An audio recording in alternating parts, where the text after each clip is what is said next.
The shortest war in history lasted just 38 minutes. Yes, you heard that right, less time than it takes to watch an episode of your favorite show. But what could spark a war so brief?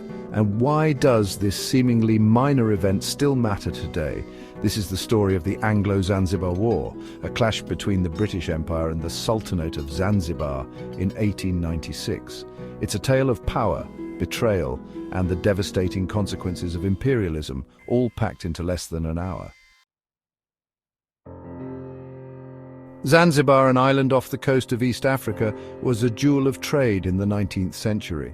Known for its spices and ivory, it was also a major hub for the East African slave trade. By the late 1800s, Zanzibar was technically independent, but had become a British protectorate. This meant that while the Sultan ruled in name, the British controlled much of what actually happened on the island. The tension began when Sultan Hamad bin Thuwaini, who had cooperated closely with the British, died suddenly on August 25, 1896. His cousin, Khalid bin Bargash, wasted no time seizing the throne. Khalid declared himself Sultan and barricaded himself inside the royal palace with his supporters.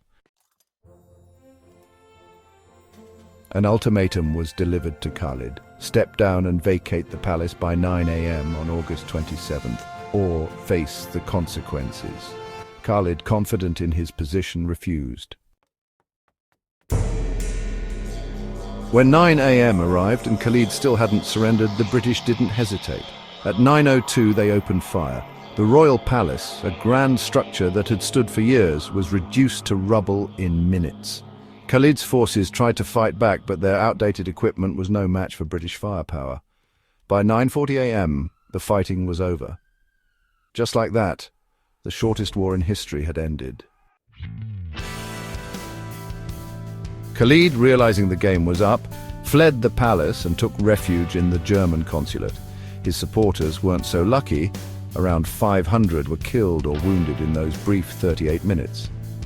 The British, on the other hand, suffered only one minor injury.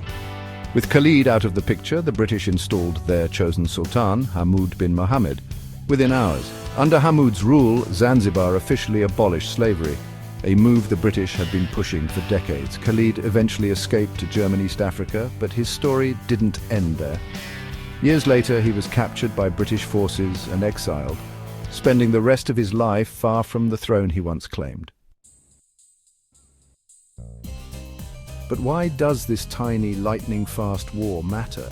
It's not just an odd historical footnote, it's a vivid snapshot of the age of imperialism.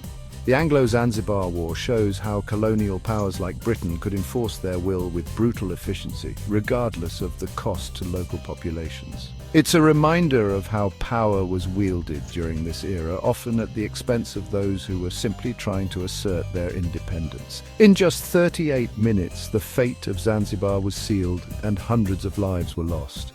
It's a stark example of how quickly history can turn and how even small events can carry enormous consequences.